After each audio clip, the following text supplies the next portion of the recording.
Hello everyone, welcome back to my channel. This is Chi. Today I'm going to be reviewing the commsec Pocket app, which is the app that I've been using to buy all my investments. So the stocks that I've been investing in lately, the ETF. So out of a rating of 5, I would probably give this app about maybe a 4.5. Okay, so it has some really good features. So basically, I'll show you some screenshots of the actual app. Then when you get in, it tells you what your investment is, also how much it is in total, and it gives you like how much you've made and what percentage of that you've made in terms of your investment. So you can see here that the total here on the investment is $1,209.88. And then you've got that little green arrow which indicates that you've made some money, and then next to the arrow is the amount that you've made from the beginning of time, and it also gives you a percentage amount as well that is increased by that you've made. Okay, so the commsec Pocket app, it basically has 7 different options, and it's designed for the beginner trader. Okay, someone who really doesn't know much about trading and stock market and all that sort of thing, and it really does guide you through. It just gives you a lot of information about every ETF, and it also has pre-selected these ETFs.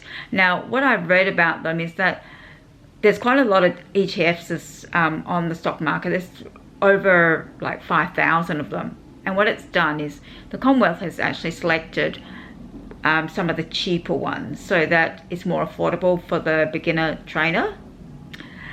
And so you've got 7 choices on there. All right, so I'll show you what the choices are.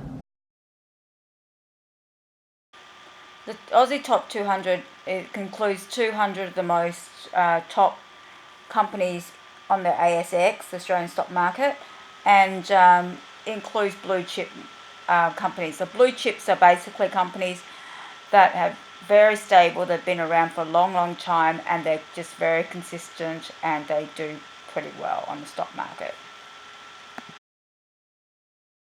This one combines 30 companies that are known for paying above average dividends, and these are purely Australian stocks, these ones.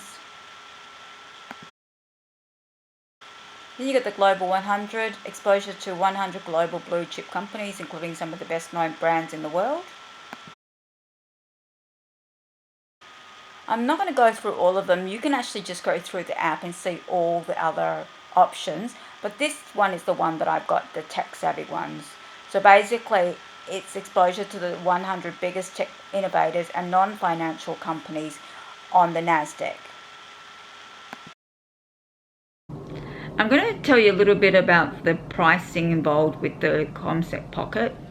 So it costs you $2 for up to $1,000 to buy in, and the same to sell. And then they charge you, I think it's 0.2%. Yeah, I think it's 0.02% to buy anything above $1,000, okay, of the amount that you invest. So there is a very low minimum that you can start off with or transact at. So the minimum transaction amount is $50. So you can actually start at a very small amount, and you can do increments of very small amounts.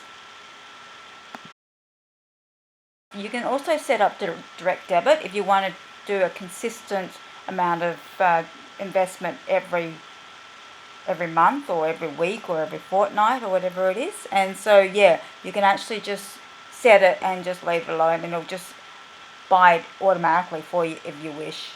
I don't do it that way. I actually like to control when I actually buy my stocks, so I just choose to do it without the automation. It's not too bad. I think the amount is actually quite good. It's quite cheap, really, $2 to buy in.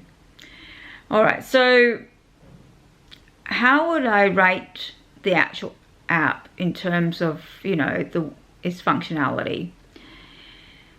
Look, the choices on the ETF, there's a couple of Australian ones which is fine. I'm not particularly interested in Australian shares and ETFs because I think it's more lucrative to go on the international one.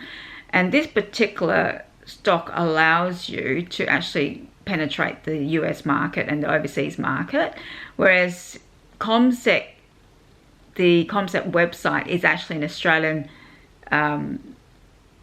is only for the Australian stock market, okay?